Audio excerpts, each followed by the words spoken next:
Ladies and gentlemen, please take your seats. The show is about to begin.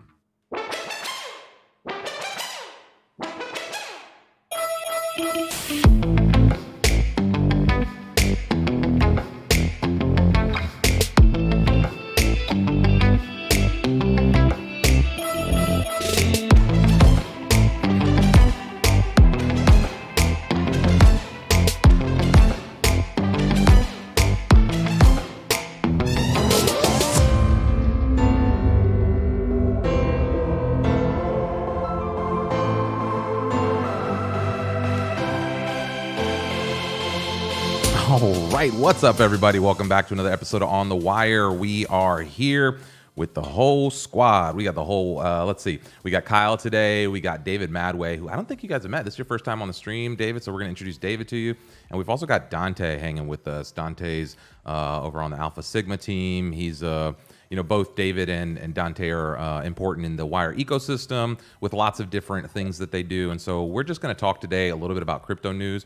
There's a lot of stuff happening kind of in the financial markets right now. There's banks that are closing. There's Federal Reserve taking actions. There's kind of lots of turmoil. And this is, kind of prime time for what crypto's supposed to, the problems this is supposed to solve. So we're just going to have a conversation today about what's going on in the market, what you should be thinking about in the market, some of the recent headlines and things like that, and just have a little discussion kind of just about the current state of crypto and where it's headed. So any opening thoughts before we get started here? We'll take it around the clock. Kyle, starting with you. Yeah, I think it's going to be fun. New time. Going to talk some news. Yeah. David, any opening thoughts? It's never a dull day in crypto and financial markets. So I'm excited for talking about the current events. That's right. And Dante, what say you? I like thinking of the opportunities that are always there in the moment of maximum chaos. There's always someone that is finding the smart thing to do while everyone's panicking. And I like to try to be that person. I love that. Actually, that's really good. Okay, so that's a great place to start. We're going to jump right in. We don't have a whole lot today, except for we do want to, let's start like this. Actually, let's introduce the feed and the format here. We've got this new little activity feed that we're playing with.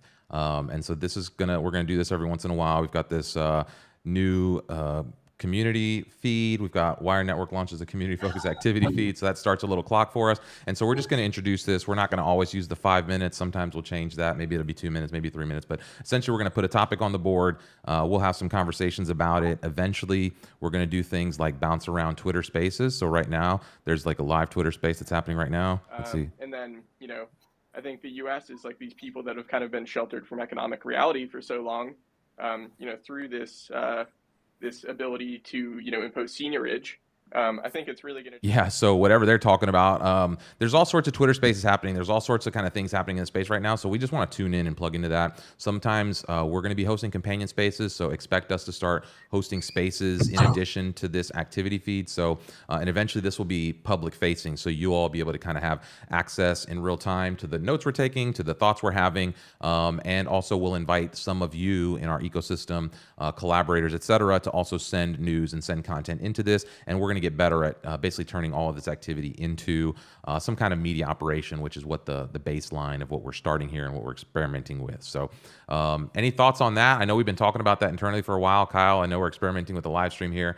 Just any general thoughts that you want to share with why it's important for us to kind of be doing this, getting in front of the community, and really starting to just tell some of the story? Yeah, I think it's important that we kind of like broadcast that we're looking for the community to be a part of that feed. So this is something that anybody can, throw suggestions up, and we might, discuss it on the stream.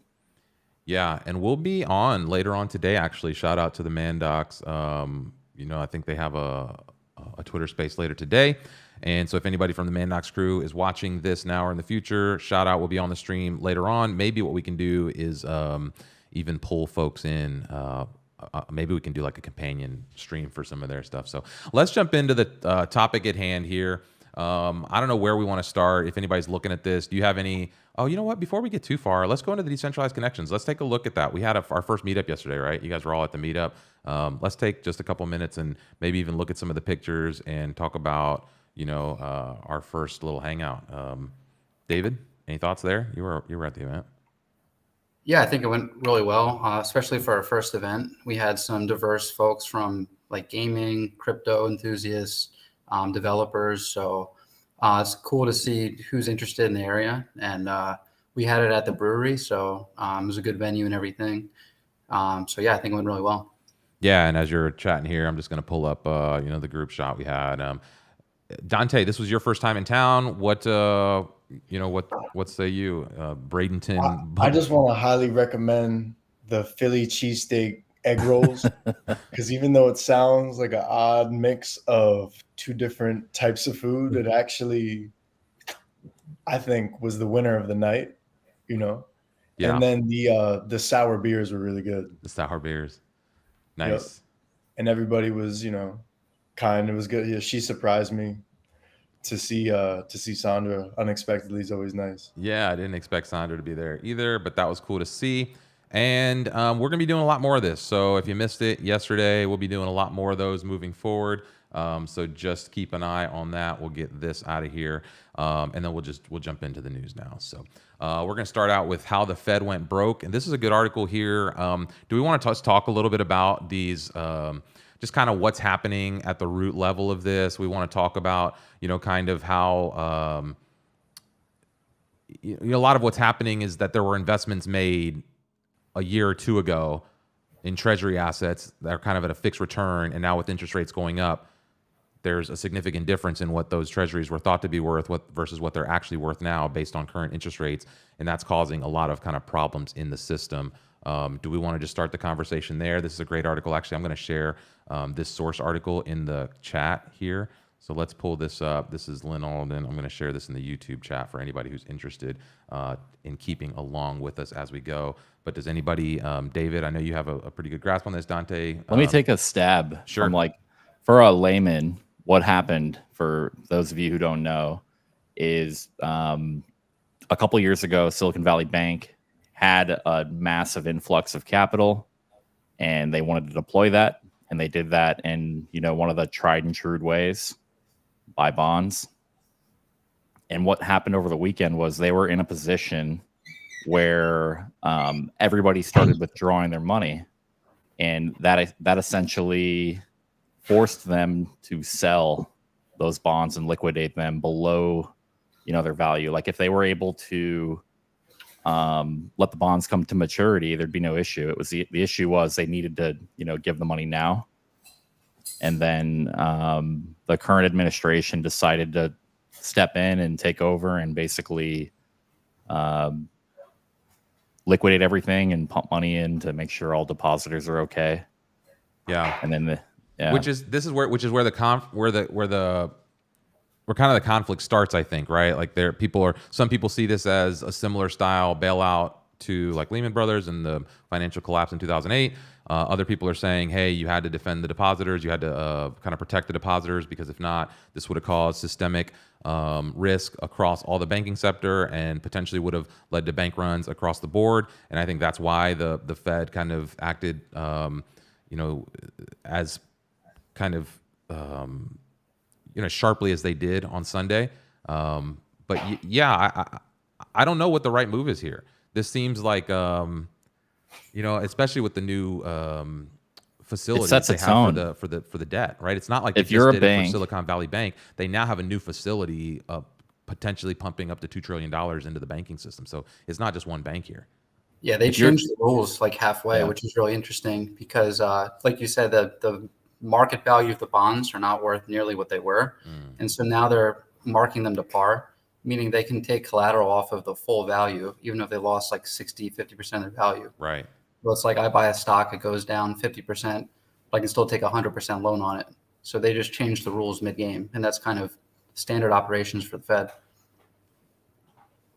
It literally means like if you're a bank, you can offer basically anything for people to come use your bank, and then you can invest that money however you want.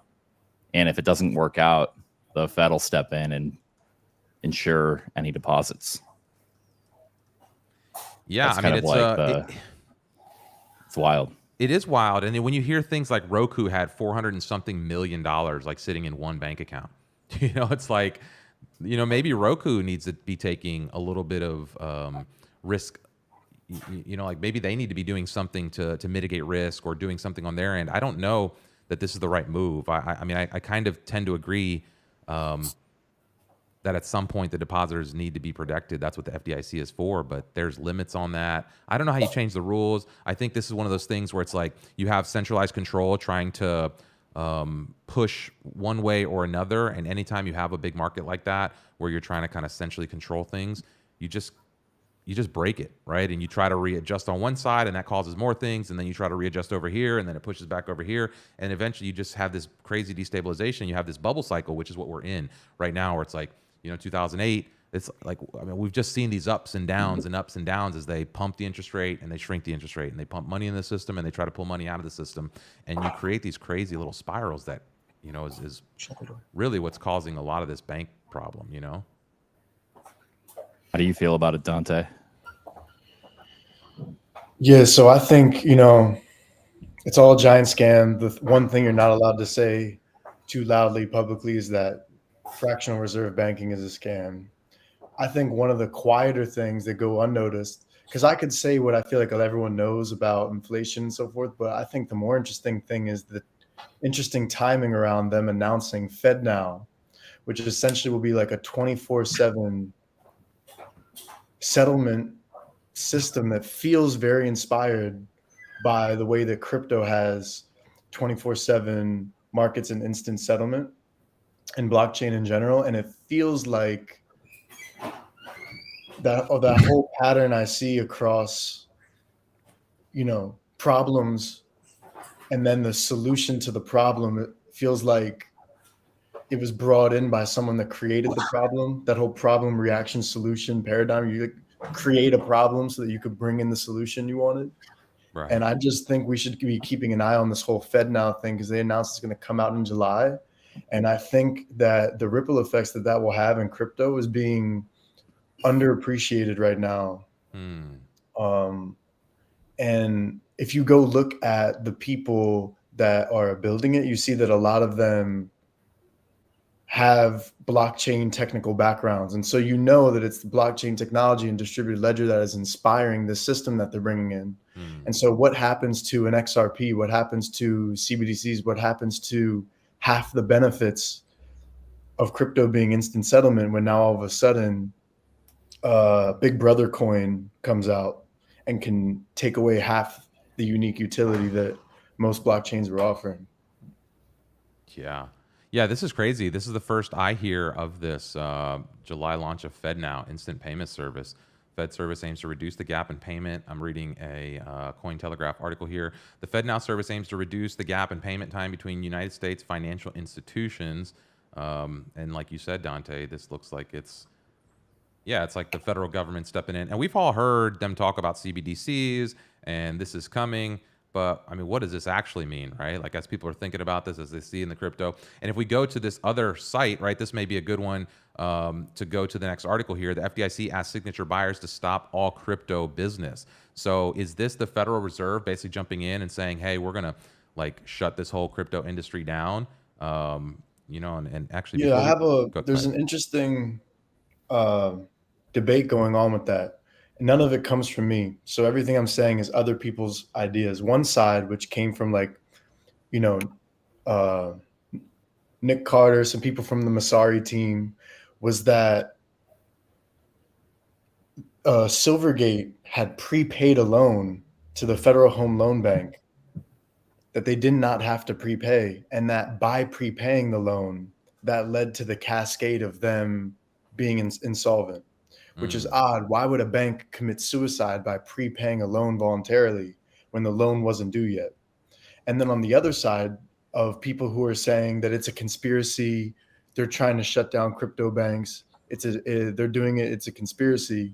The other side is saying, no, these banks, if they were looking at FTX's receivables and payables, knew that FTX was committing fraud and didn't say or do anything, and therefore they were complicit in fraud. And I totally see that as being true, because I remember there was visual evidence I saw of you would like get a check from Alameda, but it was supposed to be coming from FTX, and they were using them interchangeably. And so these banks probably committed fraud for all we know. Do I know the truth? No, but I know that those are the two sides of the story right now. Is it a conspiracy? Like, was Signature even insolvent, or did they just come in and shut it down? Well, you heard Barney Frank come out and say that they weren't. I know there's been, arguments one way or another. It's funny that one of the guys, who was responsible for the original bank legislation is literally at the head of, the bank that they, shut down and try to do this crypto thing with Barney Frank, the Frank Dodd banking, regulation. But I don't know. I don't know what the right thing is. I don't know what's happening here. It's almost impossible to know, I think, really, unless you're inside the game. At this point, it's not like people are being very honest or straightforward about this stuff. David, any thoughts? Yeah, you can look at the banks that have gone under, and they all have a common theme. They're all related to crypto. So it's like Signature Bank, First Republic Bank, SVP. They all have crypto relations. Like Circle had like how many billions of dollars with SVB.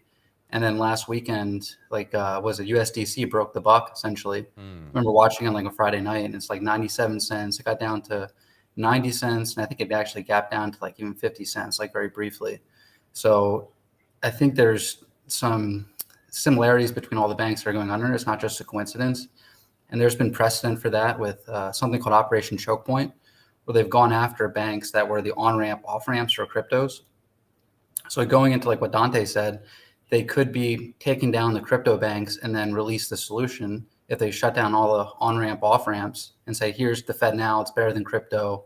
You can't use crypto anymore because you can't buy it, but you can buy your Federal Reserve coin or whatever. So it's possible that these banks were taken out on purpose. I mean, there's other banks that have even worse uninsured deposits than them that are still standing. Credit Suisse has their credit default swap is going off the charts. And then Citibank also has a lot of uninsured deposits. So I think it's like 90% of deposits at SVB were uninsured. So those people are not getting paid back. It's just the ones that are covered with the FDIC insurance, which is like $250,000. And the average account there is $1 million. So it's a lot of people are going to lose a lot of money for sure. Didn't they come out and cover? I was going to say everybody? They're not. Nobody's going to lose anything now. The Fed just came out and said they're going to backstop all that. Well, the shareholders get consumed, and They're anybody else involved. Insured deposits, but if you're uninsured, No, what they did is they're backstopping all of it. okay. I think what you're saying was correct until like a handful of days ago. Okay. That's used to me because selling out SVB.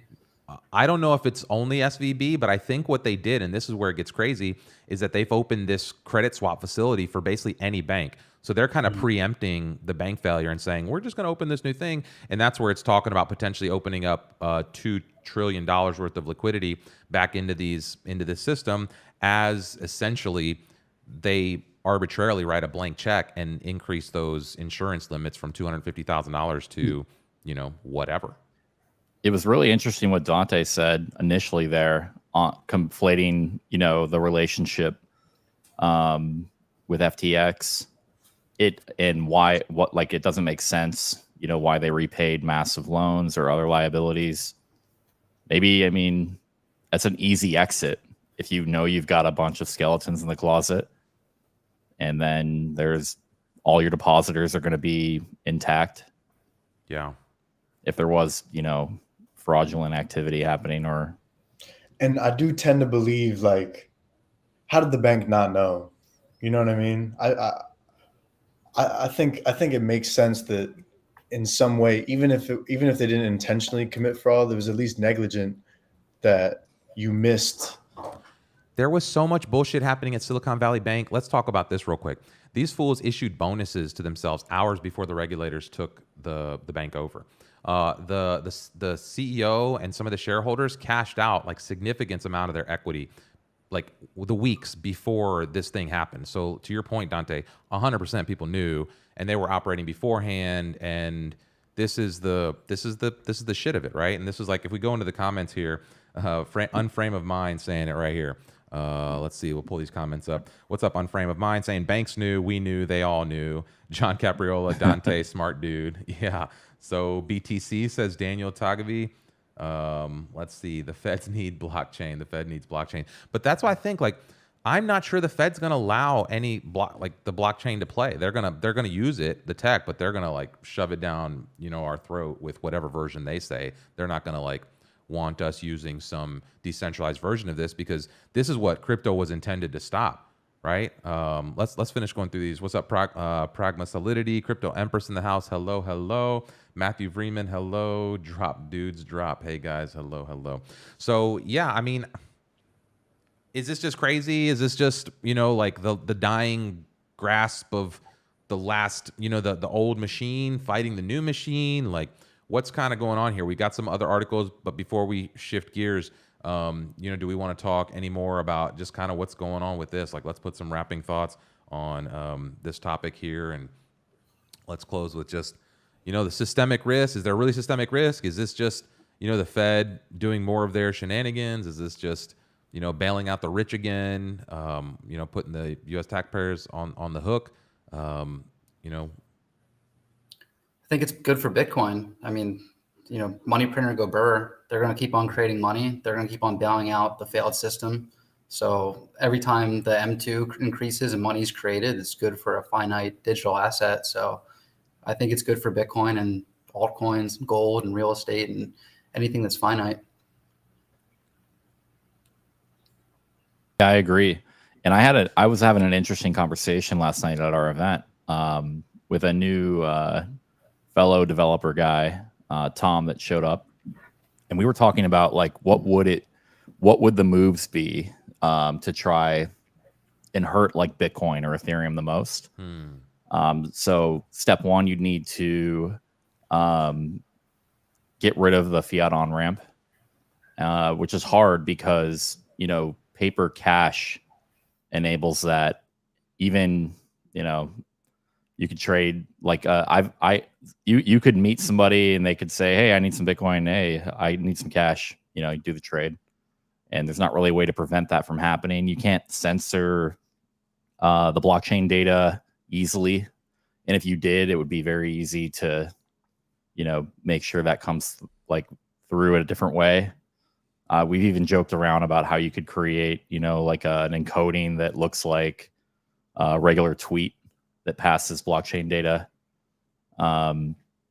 So you do that, then people can still trade things like I could say I need a new tire for my car and offer Bitcoin, and then people will transact that way.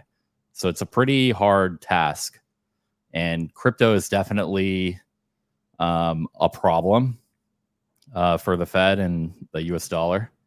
Not the biggest problem right now, but I wouldn't expect them to make it easy for cryptocurrency to become like a big rival to fiat currency. People like expect that to just happen, but that's not going to happen. No, I think a lot of it's going to be kind of like you see. I was thinking about this today, actually, after like on the way home from my workout, and I was just thinking think about power generation, electricity generation. Like the government mostly controls all electricity generation.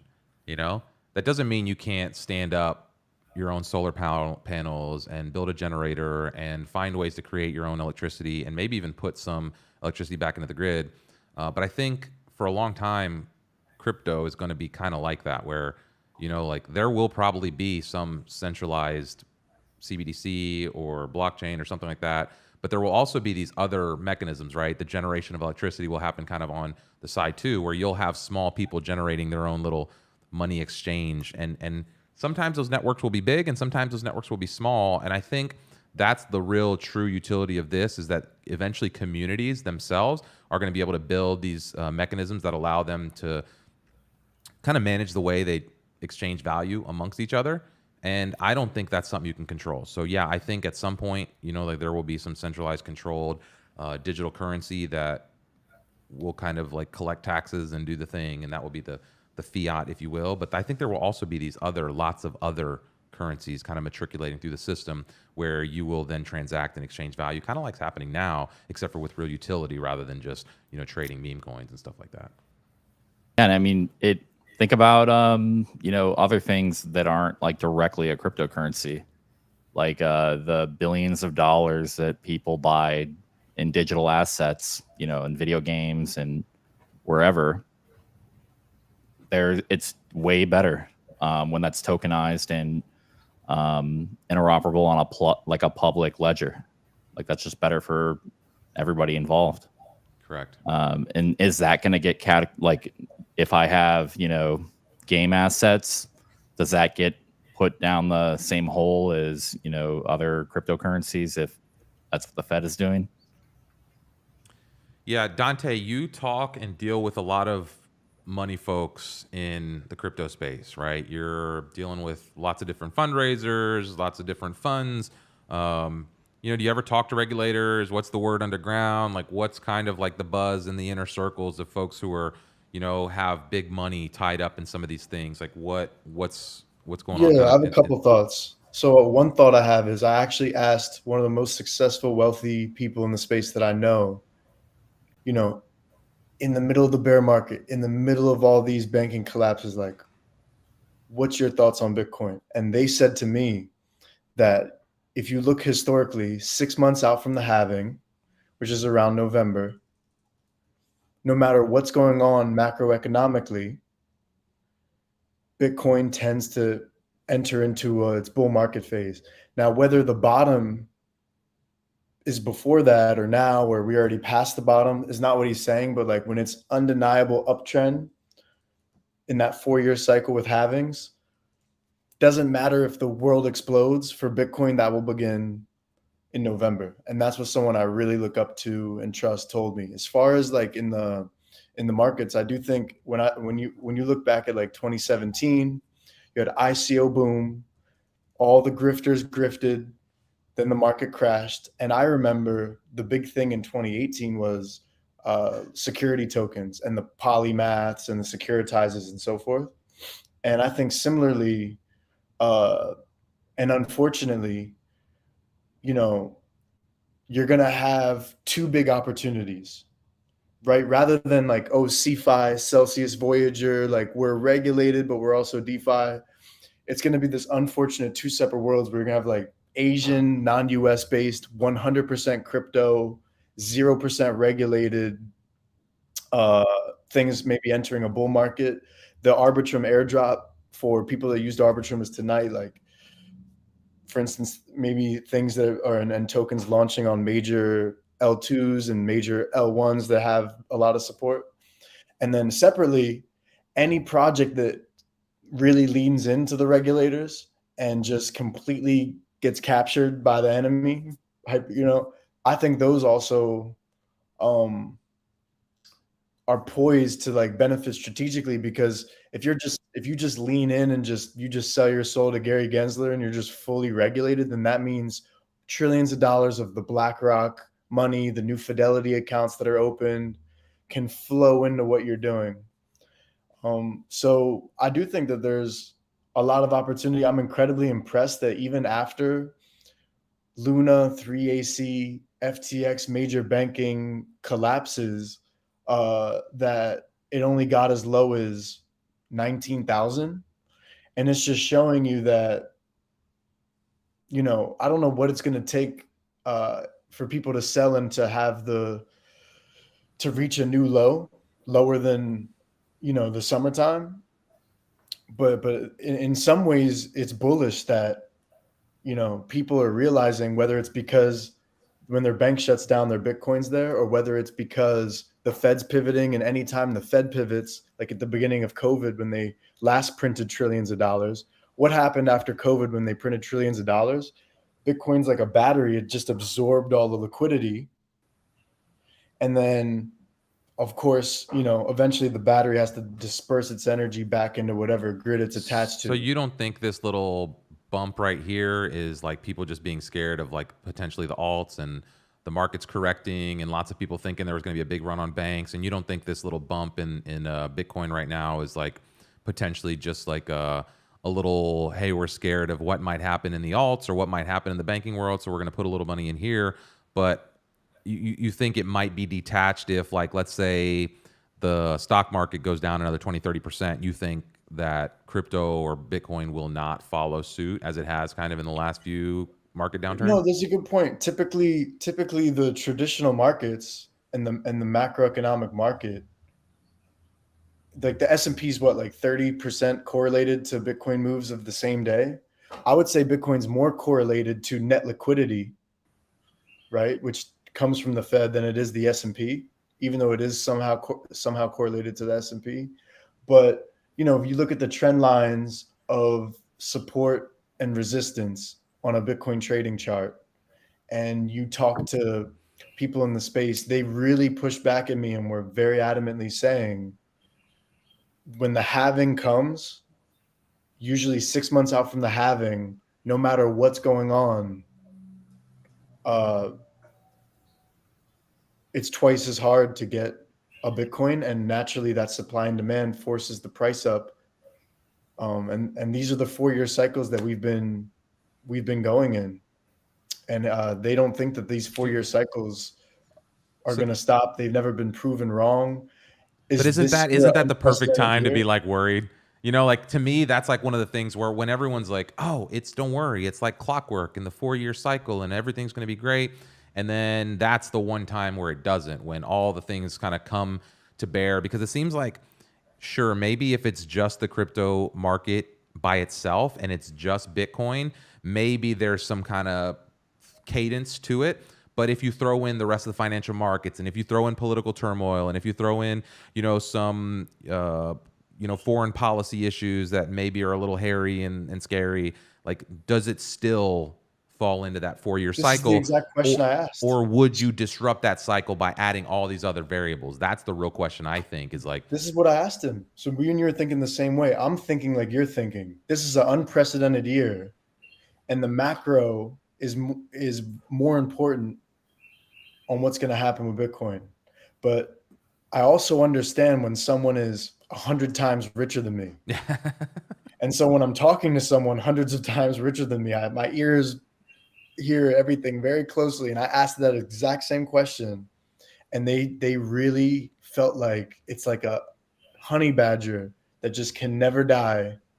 And no matter what happens, November halving, we enter the next cycle. The other question I would have in that same space is, does that 4-year cycle also continue to, I mean, because I know it's more difficult to, you know, find a new Bitcoin or unlock a new Bitcoin, but with the circulating supply out there, does that halving still have the same impact? Because you still have circulating supply to tap, you know, so it doesn't, just because it's getting harder to unlock new ones doesn't mean that the current ones, you know, are instantly going to go up in value, because it's not like in the early days of Bitcoin where the halving, you're still talking about major volumes of Bitcoin being available. As we get further and further, there's less coins actually available. And so, you know, I hear what you're saying, where it creates that scarcity, but also like there's a lot in circulation. It could be infinitely like broken down. They could sell, but why aren't they selling? So for instance, for the price to go down, people need to sell. If you didn't sell after Luna, 3AC, FTX, Silvergate, Silicon Valley Bank, Signature Bank, what is left to make someone sell? Or is that basically the market saying, we're holding, like we are holding until it reaches a new all-time high? Like, but lots of people I'm not selling at this. I'm waiting for 250K. But lots of people did sell, right? Like maybe they haven't sold in the last week or two or whatever, but like Bitcoin was at $69,000 and now it's at 24, 25, whatever it is. And maybe it'll go down to 15, maybe it'll go back to 19, whatever it is, or, you know, like, so people have sold. Lots of people have sold and lots of people have bought, you know? No, yeah, I'm referring to, I guess, like the absolute bottom was like, I forget, was it like 16,000 something? Bitcoin's the literal undefeated champion of store of value in blockchain. And nobody's talking about like the extraordinary value that blockchain brings to tech. Like there are so many advantages to the internet being a couple of very large interconnected virtual machines opposed to millions of them where you can build an app that can publicly access in a uniform way data and do something interesting with it. There's undeniable growth that'll happen just from that edge. Is what you said counterintuitive to the idea of decentralization? Because you just said one virtual machine, like, so you're saying that like centralization might be a good thing? No, one virtual machine doesn't mean one party in one area running it. And I said a couple, but what I mean is even if there's 1,000 interconnected, interoperable blockchains, that's like a drop in the bucket compared to the unorganized horde of servers running different softwares that don't talk to each other, that are private, that everybody writes data the way they want to. Everybody builds an API the way they want to. There's a little bit of standardization there, but if you want to get, data from Twitter, you're going to play by their rules and write wasted code to deal with that. And you'll write different code to get data from Instagram. In a blockchain environment, you write code to get social data and do something interesting with it. And that's going to be like a major driver for innovation. But that's why I was bringing up FedNow, because if they go ahead and say, we're going to create this standard, and by the way, we're not an ICO, we're not a layer one, we're the Federal Reserve, right? Like, how could them taking that spot of trying to become that central authority that who does it hurt? Like USDT, USDC? Yeah. Are they going to run like I think any a better coin smart with, like, contract? Banking, like think about what coins are tangent to central banking. Maybe some interoperability, like Quant Network, like XRP, anything in the. Because that'll be interesting what you're talking about. Like, number one, how is the data going to look on this, Fed chain or whatever it will be? Is everybody's transactions going to be public? Like, do we get to see how the military spends their money? Or is it finite, or can they keep on printing? Like, if they have a fixed supply of Fed coin, that'd be interesting. I'd probably buy some. But if they're just going to continue to operate at the Federal Reserve, I mean, most of our money is digital anyway. So I see them moving to Fed coin, saying we no longer accept cash and outlawing cash, and you have to use Fed coin because it has an expiration date. They can see what you're spending your money on. And the scariest thing is they're probably going to attach carbon credits to it, meaning, oh, you bought this flight, you've used up your allocation of carbon credits for the year. So, no more meat for you. I doubt that it would be a V1 release if it's like what you're talking about. Yeah. They're smart enough to wait to like put the handcuffs on later. Boiling frog. You put little. They got to build the toy first and let everyone start playing with it, right? Yeah, first you put the balloons and the cake out, the dungeons in the basement. You know what I mean? Like they show you that later. But it might be a good thing. Like, let's look at it in an optimistic light for a second. If we get a better stable coin that is usable on popular chains, that's fantastic, at least for a little while. Yeah. Let's see. Let's bring in this question here. Cora says, I don't see how FedCoin is going to work with the current market since lending and options produce a lot more intangible cash than is printed. Yeah, because most of cash is debt and it's derivatives. It's derivatives. But maybe the math and the code for it's DeFi just going to be a derivatives one-to-one swap. exists. They're not going to reinvent. Like, they're not going to give up the mechanisms of power that control the money, like the ability to control the money, which means the Fed is just going to be like, it's going to be a switch that's flipped. And basically, they're just going to have new tech that runs their instant payment systems.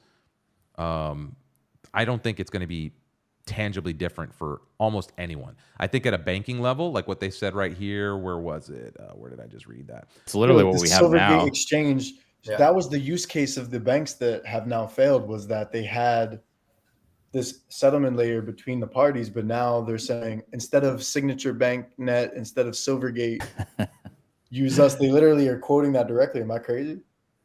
No, I was reading the Mandox message. FedCoin pegged to 30 trillion in debt. Well, so No, another like thing is, our stable coins are literally pegged to the dollar. So everybody uses USDC or USDT or something like that. So if they just upgrade. take that spot, it's like, okay. They're also doing something different, I think this month, which is a new banking standard called ISO 20022, which is happening in March. And all the banks have to sign on to it. So it's like the ECB, the Federal Reserve, every central bank. ISO 20022. And so it's a rich data messaging system. So all the banks have to switch over to this new payments, fast payments. That goes into the FedCoin Dante was talking about. But this is the first step of it. So they can have rich data like smart contracts into payments. Integrated digital banking experience for FedNow payments. That's a good thing. Yeah, get your fast pass for FedNow. So it looks like people are already building tools for this. A single standardization. Should we accept the cookies or should we reject them? Fuck your cookies. A single standardization approach, methodology, process, repository to be used by all financial standard initiatives. ISO 20022. Wow. There's even a book for dummies on it already. Message, definitions, and repositories. Let's see, development and maintenance. This is gonna. We should dig into this, huh? These standards are common in IT infrastructure around things like HIPAA compliance, storing personally identifiable data. And it's a good thing. These standards also exist in lots of other industries, manufacturing, and lots of different standards have ISO standards. You know. So I agree. I don't think just the fact that there's standards is anything to be scared about, just generally. But like you're saying smart contracts. So let's say like the same way Filecoin just launched their smart contracts. So you have FedCoin, people could build smart contracts on top of it. Do you not see that as potentially eating the market share that like ETH or a different layer one would have? Or it's kind of like something they need to enable in order for FedCoin to work. It's like a multi-tiered layout. So they don't have the rich messaging capability until they switch over to ISO 20022, and then they can do the FedNow. But all the banks have to agree and sign on to this first to make it even possible. So this goes into like, Wire. If I send somebody a transaction, I can include metadata in that transaction and not just who it's going to. So I think it's like setting the rails for the FedCoin. Looking at it from a high level, it pretty much looks like kind of the structure of Bitcoin, where there's a single intended purpose, which is around transactions. And this looks like something designed to be an upgrade for what banks already use. Yeah. Well, and that's where what you were talking about, Kyle, as far as like some standardization, a little bit of, just knowing, hey, if I want to pull X data from somewhere, if I want to call something over here, like there's just a way to do that. And I don't have to go read their specific API docs, or, I don't have to have maybe 1,000 different integrations if I want to build a stupid little app that talks to, all the different things. I can just have one standard and use that to kind of build and move and operate. I think that is a good thing. Yeah. But that goes back to the question I have about like, if that's a good thing, then why isn't other centralization or standardization a good thing? Like why is that? Standardization is good. Centralization is not. But is centralization in the scope of power? I mean, that's kind of semantically, centralization is kind of a semantic argument for standardization. You could say that this standardization is bad if it's limiting in some way and not appropriate, but also being mandated by central powers when there's a better alternative. So the centralization itself is not necessarily, or the standardization is not necessarily bad. It's the enforcement potential or mechanisms. Is that what you mean? Like a knife is a great standard to cut something, but stabbing someone's bad. I like that analogy. Try to calculate, think about it. How many software engineers write code that is garbage code specific to a unique integration that it's going to change because of a lack of standards, like when they could be building something better? Or you're trying to build an app and you're an entrepreneur and you have to spend more money to do it. Yeah. So from that sense, we'll see. But Open standardization source is typically good. There you go. Open source standardization, Daniel says that's a, like, so yeah, I like that approach. I'm not arguing with it. It was just, when I heard it, it was the first time I thought that thing too. That's why I was like, hey, wait, is this an argument against, what we, I don't know, just kind of thinking out loud. The rub is like when you have a central power, do they have the ability to anonymously, invoke something? And that's bad. Yeah. You need transparency. Things that are centralized that have transparency and accountability are fine. It's when that gets muddled, like it always does, that's where decentralization really shines. It kind of made me think of like the Tornado Cash code is open source code, not necessarily needed to be used for illegal purposes, but the government can go SWAT team this guy, take out the front end, but the back end smart contracts are still accessible and so forth. Other people could fork it and spin up other versions of it. And yeah, I almost want to like ask Chat GPT how do we escape and see what it says. Speaking of asking Chat GPT, should we jump to another article here? We have that article that you sent using Chat GPT to audit an Ethereum contract. I think that was interesting. Did Chat GPT spell Ethereum wrong? Is it spelled wrong in there? Where is it? Ethereum contract. It's spelled right. Where is it spelled wrong? In the title, it popped up wrong. Yeah, that's wrong. Oh, here? I don't know. I copied and pasted it from somewhere, so who knows? Let's see. I dumped a live Ethereum contract into Chat GPT-4, and an incident highlighted a number of security vulnerabilities and pointed out surface areas where the contract could be exploited. It then verified a specific way I could exploit the contract. And then he shows the, kind of the code here and, what it came out, what the output was. So this is interesting, Kyle. I mean, this is something that typically would have taken somebody, pretty technical skill set to do. Would have taken some time. This is not something, and this probably happened in a few minutes, like a couple seconds here, he just threw it in. So like, I don't know. What do you think about this? Speaking of Chat GPT, the memes going around are basically to the effect of writing code 90% of the time, debugging 10% of the time before Chat GPT, writing code 10% of the time, debugging 90% of the time with Chat GPT. And the joke is it just shifts the role a little bit. But yeah, it'll get better. I mean, there's a lot of thread. If you scroll down, there's a hater who said, "Oh, this is like a well-known crappy contract and this doesn't prove anything." I think you have to actually click the specific thread. Like you scroll to a different one. If you click somehow, you can see who commented on him. There's a lot of haters that had some interesting points. Yeah, I think some of these vulnerabilities have been known for some time, right, Kyle? Yeah, I mean, I wouldn't say it's a vulnerability. It's like a shortcoming. I mean, ChatGPT is extraordinarily useful, especially for a software developer.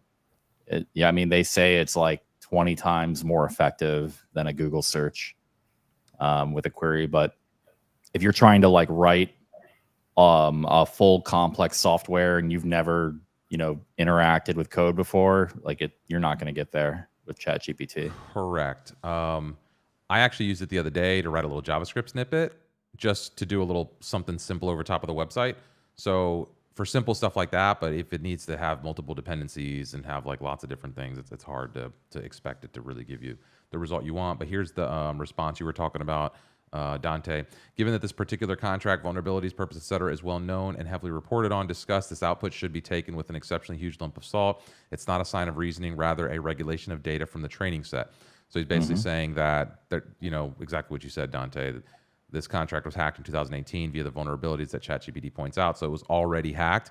And so this information's out there, which is what ChatGPT was able to reference to then come up with this initial result. Like it wasn't predicting the future, but regurgitating the past. Got it. Yeah, which is what AI is really good at. One day. Kind of contextually pulling things together and yeah. Yeah, that's an interesting point. That's actually a really good point. You can ask Chat GPT like a really in-depth thing. It's really cool that it has context within a conversation on past messages to some degree. But you can ask it the same thing over and over again. I've seen it get caught in loops where it keeps giving the other wrong answer, and then it gives you an answer that causes another issue or doesn't make sense. Yeah. But if you need to do something like, get a rough idea of what's out there or query it about, it's essentially indexed, a lot of data from the internet, especially GitHub, right? Which is really powerful with the Codex trading data. Did you see they just launched Copilot for Microsoft? Just launched something called Copilot for basically all of their entire suite. Both Google and Microsoft launched some AI stuff recently. So Google's trying to introduce their AI into their their whole Doc suite, their whole Google suite, and then Microsoft's doing the same thing with something called Copilot. Yeah, the scary thing is just that they're going to have all that data on how people interact with it. Right. Yeah. One comment I have is that I feel like right now the internet is like collectively laughing at Google. Ha ha ha, you're behind on AI. Like, taking a little victory lap, laughing at Google because Microsoft's the hot chick in town right now. But I actually think that they're gonna come out of left field, just absolutely torpedo and annihilate what Chat GPT is doing. I saw an infographic that showed all the different people from OpenAI that left and each started their own companies and raised X amount.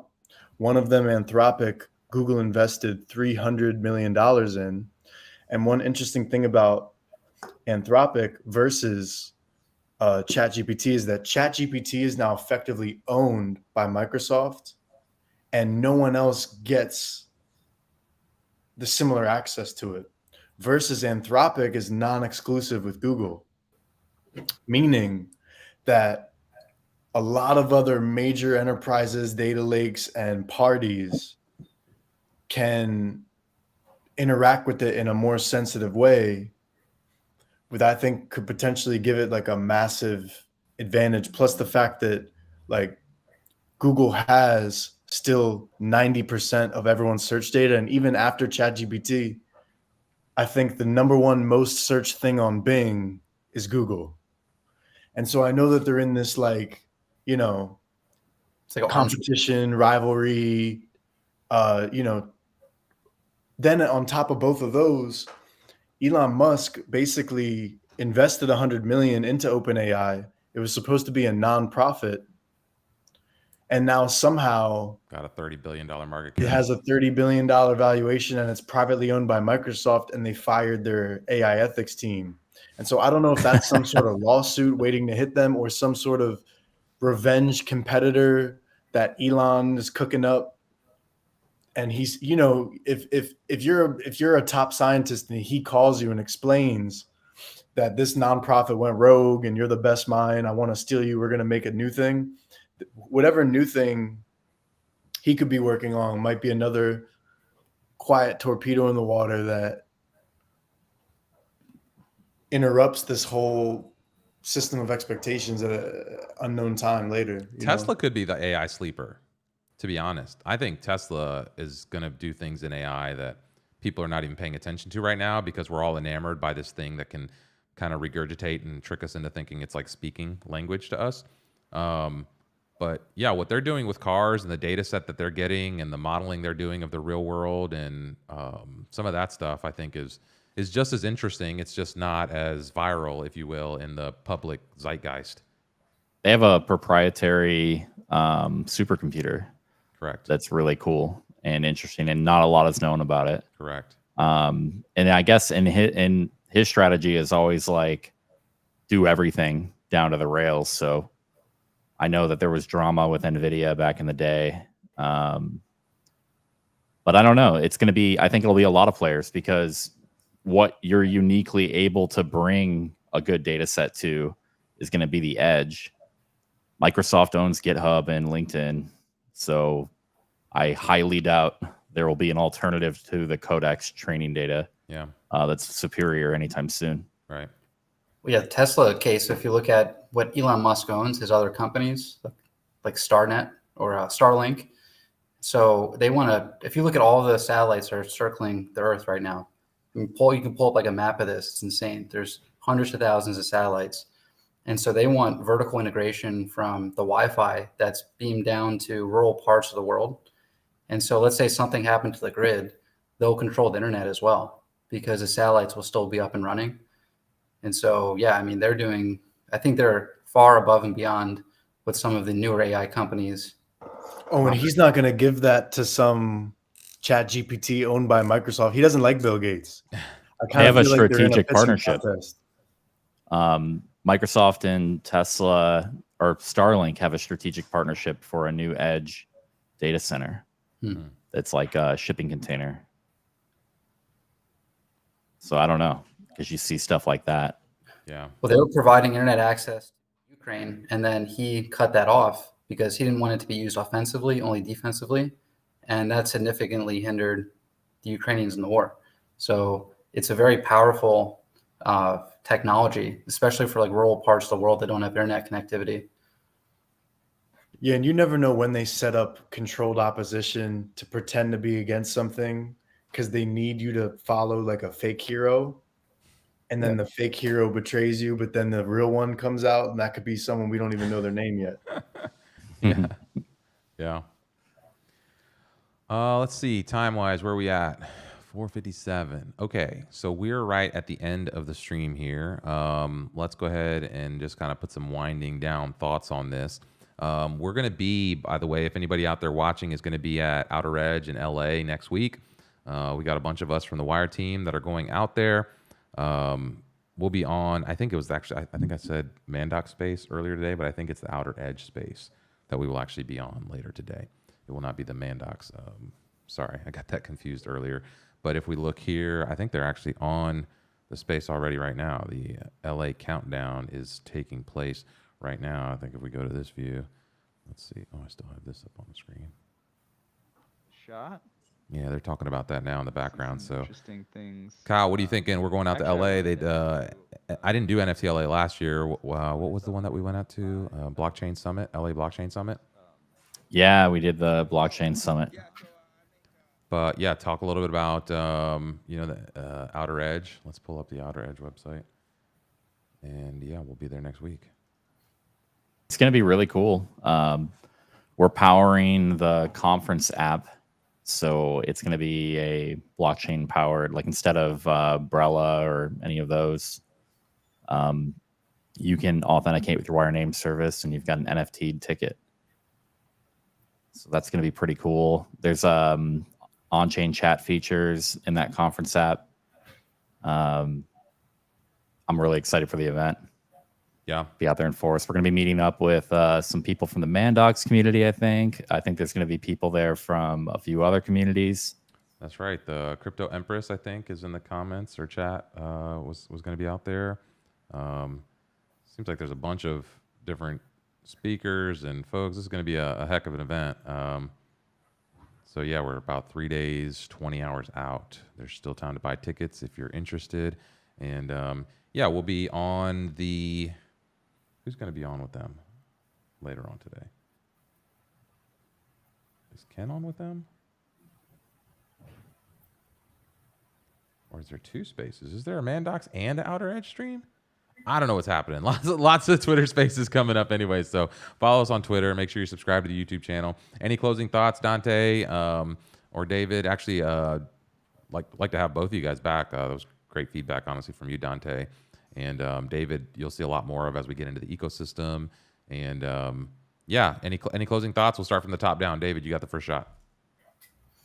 No, it was fun. I come from a finance background, so it's always interesting when these worlds intersect. And I think the collapses in the traditional financial system is going to keep on benefiting blockchain and keep on building. So no, this is fun. Nice. Dante? Yeah, I'll keep it simple. I guess I'll just thank you all for inviting me and speaking with me. And as you know, always happy to support what you're doing. You know, the amount of devs in the space is like this. The amount of people with money that LARP like me is like that. And so always got to give respect to the real minds whenever you meet one. With that being said, we'll give it to the real mind. Kyle, what's your last thought here? Oh, geez. No, I like it. It was good to have kind of like a real conversation just about the state of the space and what's happening with our money and all that. Yeah, this was the first time we did kind of like a news style show / just general of the times conversation. Let us know what you thought in the comments. If you like this style, if you like the other style better, what you maybe would like to see us cover or talk about, do in the future. Do you prefer the 12 o'clock time slot versus this 4 p.m. time slot? So it's earlier better than later. We'll look at the numbers and kind of compare traffic and all that stuff, and we'll see, which performs a little better over time. But yeah, I think we're going to continue to experiment with these. I see Brandon Tancott. Hello, Brandon. He said, caught the end of the stream. Still lots of exploration. Exciting time to see. Brandon is he's over from the Webflow world. So welcome from the world of Web 2. We're bringing some of those Web 2 folks into the Web 3 world. And that's going to be the fun, I think, really, is where these worlds connect. Like you said, Kyle, like where do these worlds collide? And I think that's what we're seeing here. I think we're seeing the old and the new.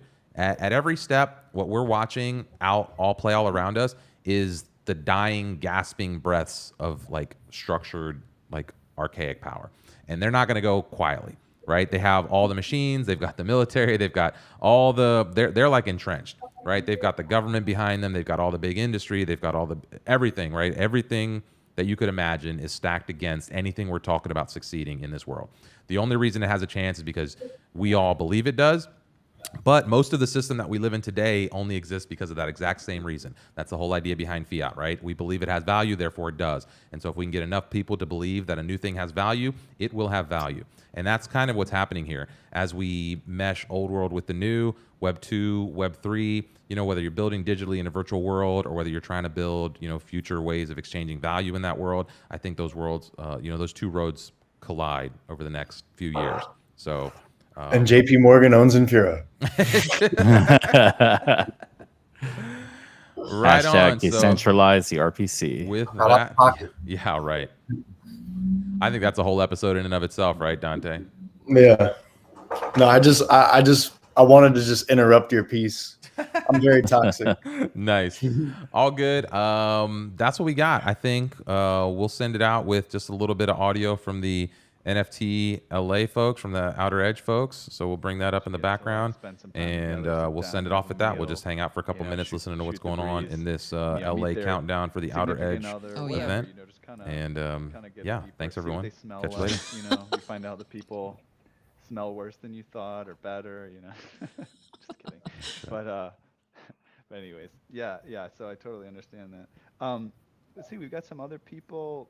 I see that Wire Network here, the creators of our app, are in attendance. If anybody wants to come on from Wire, they can. We can chat. I think I was going to do this space for about an hour. It's been about an hour, but I will. I'll extend it for a little bit just because it seems like we're having a good time. Some more people are joining. There's definitely some more information. All right, let's see. It looks like they're going to let us come on up here to speak, actually. So, sorry, I muted myself. So we'll.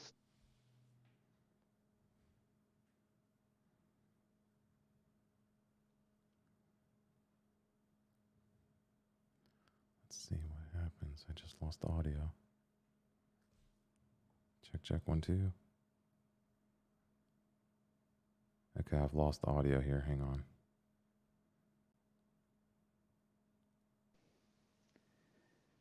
I see a muting and unmuting happening, but I can't hear anybody. Wire Network.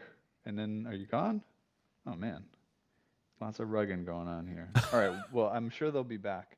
I think what I'd like to do now is continue a little bit of the overview of sort of the event schedule. If you're just tuning in. All right. Looks like it may not happen. So anyway, tune in, jump over on Twitter. We'll be back here. We won't be here next week because we'll be out in LA. But yeah, every Thursday. Check us out. Okay, bye.